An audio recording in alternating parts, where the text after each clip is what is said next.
পড়ার শুরুতে বই নিয়ে হাতে নিয়ে কি বলে পড়া শুরু করতে হয়?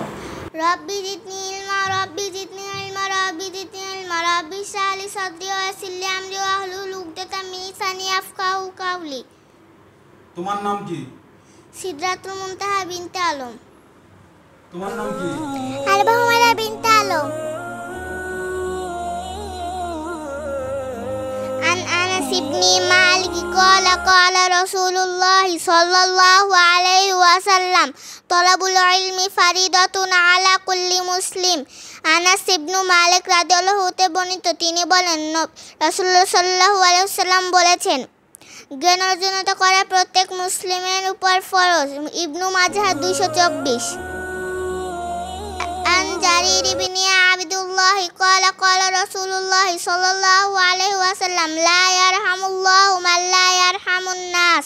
জারির ইবনু মালিক আব্দুল্লাহ রাদিয়াল্লাহু হতে বর্ণিত, রাসূলুল্লাহ সাল্লাল্লাহু আলাইহি ওয়াসাল্লাম বলেছেন, যে ব্যক্তি মানুষের প্রতি দয়া করে না, আল্লাহ তার প্রতি দয়া করে না। বুখারী হাদিস 7376।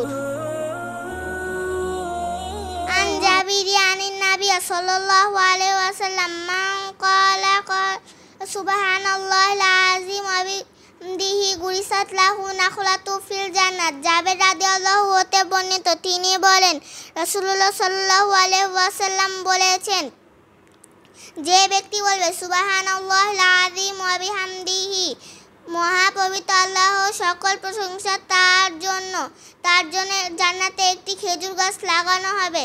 তিরমিজি হাদিস 3446। عن عبد الله بن عمرو رضي الله عنه عن النبي صلى الله عليه وسلم المسلم من سلم المسلمون من لسانه ويده। আব্দুল্লাহ বিন উমর রাদিয়াল্লাহু হতে বর্ণিত, রাসূলুল্লাহ সাল্লাল্লাহু আলাইহি ওয়াসাল্লাম বলেছেন, মুসলমান তিনি যার জবান ও হাত হতে অন্য মুসলমান নিরাপদে থাকে। বুখারী হাদিস 10। عن عثمان رضي الله عنه عن النبي صلى الله عليه وسلم قال من خيركم من تعلم القرآن وعلمه। ওসমান রাদিয়াল্লাহু হতে বর্ণিত, তিনি নবী করিম সাল্লাল্লাহু আলাইহি ওয়াসাল্লাম বলেছেন, তোমাদের মধ্যে সবচেয়ে উত্তম ওই ব্যক্তি যে নিজে কোরআন শিক্ষা করে ও অপরকে শিক্ষা দেয়। বুখারী হাদিস 5027। عن أنس قال قال النبي صلى الله عليه وسلم لا يؤمن أحدكم حتى أكون أحب إليه من والده ووالده والناس أجمعين।